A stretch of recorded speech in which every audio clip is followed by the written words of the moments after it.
Hi! These notes are about how to factor by grouping. So this is a term we're going to see what it looks like. But first, let's try to factor these 6 examples. There's something that these examples all have in common, and that's that they have a greatest common factor.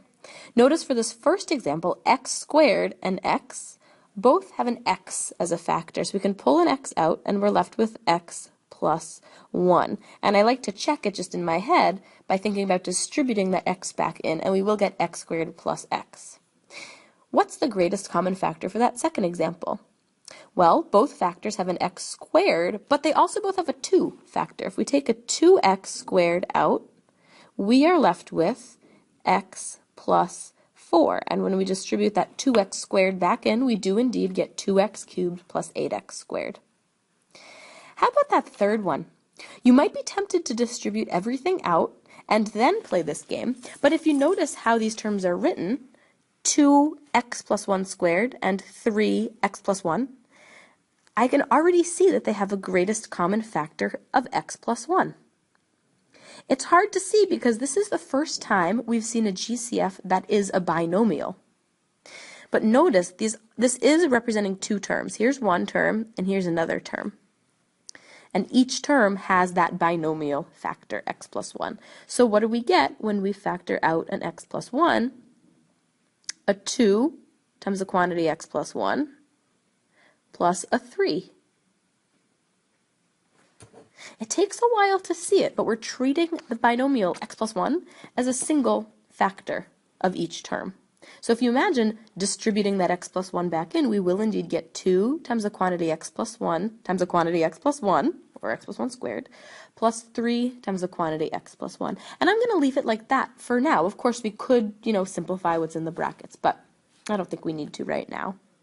Notice in the next example, again, 2 terms that each have a factor of x plus 1. So we can pull the x plus 1 out front, and we're left with x plus 8. That looks a little friendlier actually than the one right above it. But imagine distributing that x plus 1 back in. You'd have x times x plus 1 plus 8 times x plus 1. That's exactly what we started with. So we're factoring these things just given their current form. We're not trying to multiply them out or anything before we factor. This next one, well, they both have an x minus 5. So I can pull an x minus 5 out front.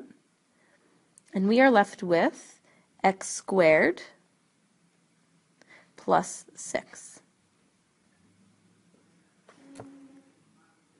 The very last example, we have 2 terms, and each term is made up of a product of 2 binomials, x plus 2, x plus 3, and x plus 5, x plus 3. The one that they have in common is, of course, the x plus 3. When we take that out, we are left with x plus 2 plus x plus 5. So all these same rules of distribution still apply when we have binomials. It's just, it might be a little bit harder to see at first. And again, I could simplify what's in the brackets and call that a 2x plus 7 if I wanted to, but just for the sake of, seeing the structure of these things, I'm going to leave it in that form.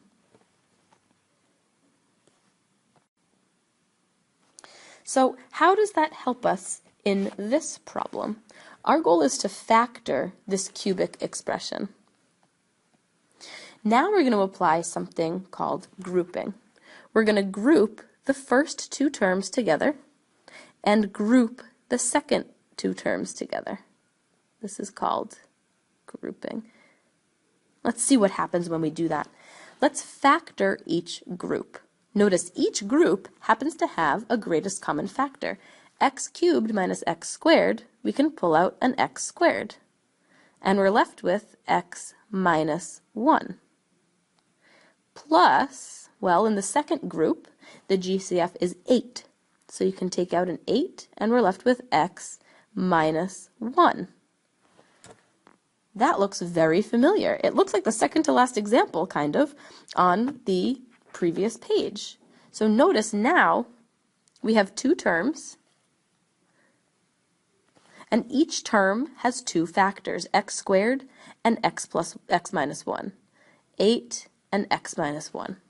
The one that they have in common is the x minus 1. When we pull that out front, what are we left with? X squared plus 8. So we've grouped two terms together in our original cubic. We found the GCF of each group, factored it out, and it just so happens that it left us with two factors that were the same within each term, and we factored that out front. Of course, if this was something I could continue to factor, I would do so. I'd continue to factor it, but x squared plus 8, if we're sticking with integers, does not factor. So I think at this stage we are done. We have factored that cubic. Let's try another one. Again, I want to look to see if I can factor by grouping.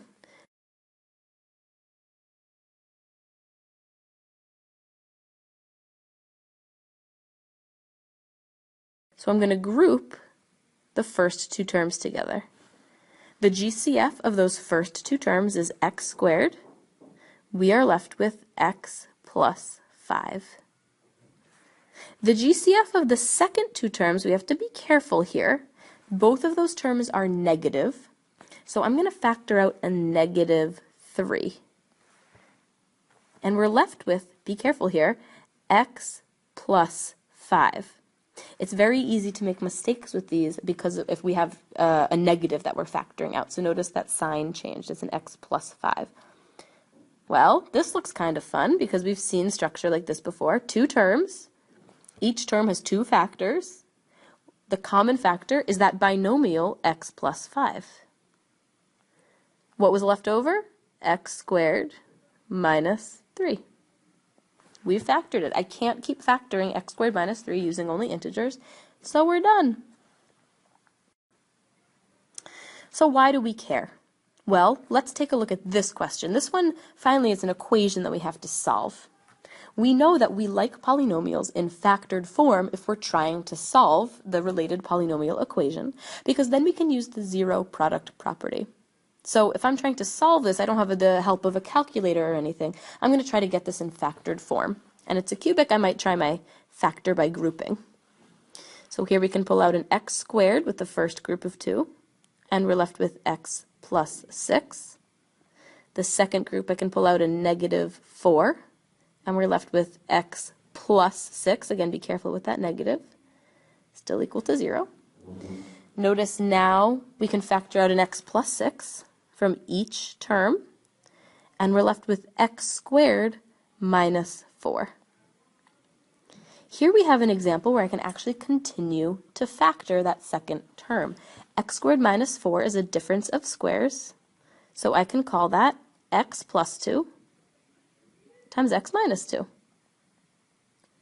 We have fully factored this cubic polynomial into 3 linear factors. And now, by the zero product property, I can see my 3 solutions. X is equal to negative 6, x is equal to negative 2, or x is equal to positive 2. Those are our 3 solutions to that cubic equation. We had to factor first, and in order to factor, we used our factor by grouping method. But does it always work? I mean, this is pretty cool stuff, right? I mean, you have a cubic. Can we always use factor by grouping? You might guess what the answer is based on the tone of my voice, but let's see if we can actually figure it out. Let's try factor by grouping on this one. Let's group these two terms. X squared times x minus 2. You might have noticed that every time we're trying this, the x squared is the first GCF in those first group of 2. So that so far looks the same. Let's try here. We have a 3x and a negative 12. I can factor out a 3. And we're left with x minus 4. I don't think we can go any further here. We do have 2 terms, but there's no GCF now. X squared and x minus 2, 3 and x minus 4. There are no terms that are the same. Look back at all the other examples. You'll notice that this linear factor matched this linear factor that was in that same position. But in this case, x minus 2 and x minus 4 do not match, so there's nothing we can do in terms of factoring. So the answer to the question is, does this always work? No, it does not always work. So what would I do here? Well, I might have to play around, maybe with the help of a calculator, to figure out if there are any factors of this. Maybe use some division, maybe some theorems that we either have learned about or will learn about. I'm not sure, but the point of this exercise is that factor by grouping does not always work, but it's a really cool thing to try, especially if you don't have your calculator, because it's not so bad. Happy factoring by grouping!